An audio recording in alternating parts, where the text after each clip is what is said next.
সিএবির সমস্ত মেম্বাররা এখানে আসতে পেরে অত্যন্ত আনন্দিত। এত সুন্দর একটা টুর্নামেন্টের জন্য বাঁকুড়া ডিস্ট্রিক্ট স্পোর্টস ফেডারেশনের সমস্ত সদস্যদের আমাদের অনেক ধন্যবাদ। তারা সাহায্য করেছে এই টুর্নামেন্টটা করার জন্য।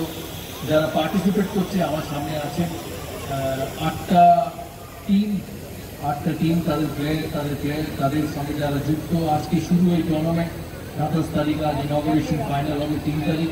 তাদের আজকে এই সুন্দর একটা মাঠে একটা খেলার সুযোগ থাকবে আগামী 7 দিন। বাঁকুড়া ডিস্ট্রিক্ট স্পোর্টস ফেডারেশন সিএবির সাথে যুক্ত। আমি আগেও বলেছি যে বিভিন্নভাবে সিএবি প্রতিটা জেলাকে তাদের খেলাধুলোর জন্য সাহায্য করে, যাতে জেলার ক্রিকেট উন্নয়ন হয়। কারণ পশ্চিমবঙ্গে ক্রিকেট, ফুটবল, অ্যাথলেটিক্স যে কোনো অ্যাসপেক্টেই জেলার খেলোয়াড়রা, জেলার কম বয়সী ছেলেমেয়েরা খুব ইম্পর্টেন্ট। বাঁকুড়া উইমেন্স টিম, আমাকে আশিসদা বললেন যে বাঁকুড়ার উইমেন্স টিম এবারে সিএবি পরিচালিত উইমেন্স টুর্নামেন্টে সেমিফাইনাল খেলেছে। বাঁকুড়া টিম থেকে বাঁকুড়া ডিস্ট্রিক্টের কিছু মহিলা প্লেয়াররাও বাংলা টিম প্রতিনিধিত্ব করে। তারা আজকে এখানে আছে কিনা আমি জানি না, তারা যদি এখানে থাকেন তাদেরকে আমার অভিনন্দন। আমি আজকে দেখছি যে শুধু এটা পুরুষদের খেলা, এখানে ছেলেরা আছেন। ডিস্ট্রিক্ট স্পোর্টস ফেডারেশন, অতনুবাবু, আশিসদা, এমপি সাহেব আছেন, এখানে মিনিস্টার ইনচার্জ আছেন জঙ্গলমহলের।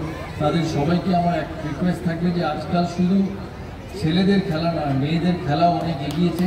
তাই ওনারা যেন মেয়েদের জন্য একটা টুর্নামেন্ট করেন এখানে, যাতে তাদের খেলার সুযোগ করে দেওয়া হয়।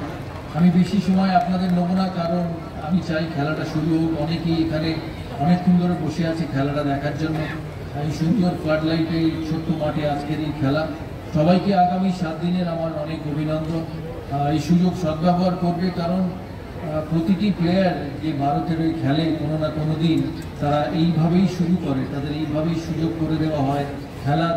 তাই এই খেলার যতটা পারো তোমরা এখানে পারফর্ম করার চেষ্টা করবে, যাতে সেখান থেকে বাঁকুড়া জেলা থেকে বাংলা, আর বাংলা থেকে আগে তোমরা বিভিন্ন টিমে সিলেক্ট হতে পারবে। তোমাদের সবাইকে অভিনন্দন, নববর্ষের অভিনন্দন। কিছুদিন আগে 1 বৈশাখ হচ্ছে 15 এপ্রিল।